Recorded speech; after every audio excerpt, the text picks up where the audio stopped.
K zimnému obdobiu v Košickom kraji každoročne patrí aj unikátny zimný festival zvykov, obyčají Rok na Gemery. Jeho hlavný organizátor, ktorým je Gemerské osvetové stredisko v Rožňave, tohto roku zapísal už 29. ročník. Záštitu nad podujatím prevzal predseda Košického samosprávneho kraja Rastislav Trnka. Tento ročník festivalu sa niesol v znamení tajomného obdobia plného mágie, povier a rituálov, tzv. Strižích dní. V termíne od 20. do 23. novembra 2024 bol pripravený pestrý program, ktorý sa začal v Dome tradičnej kultúry Gemera v Rožňave a vyvrcholil gala programom folklórnych súborov v sobotu 23. novembra v divadelnej sále obchodno-kultúrneho centra v Rožňave. Program mal názov Peršie postiel, potom kostiel.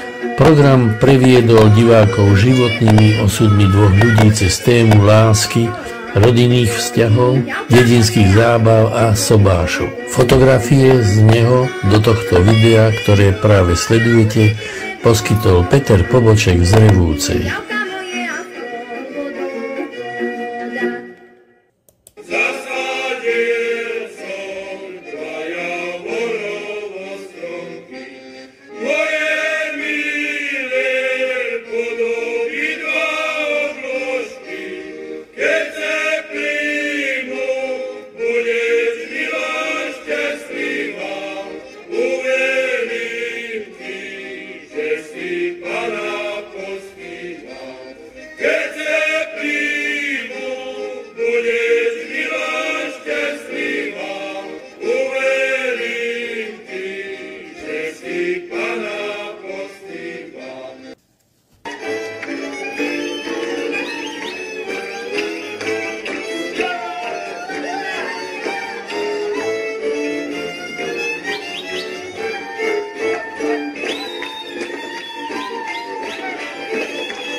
Budem ti ja, je to pri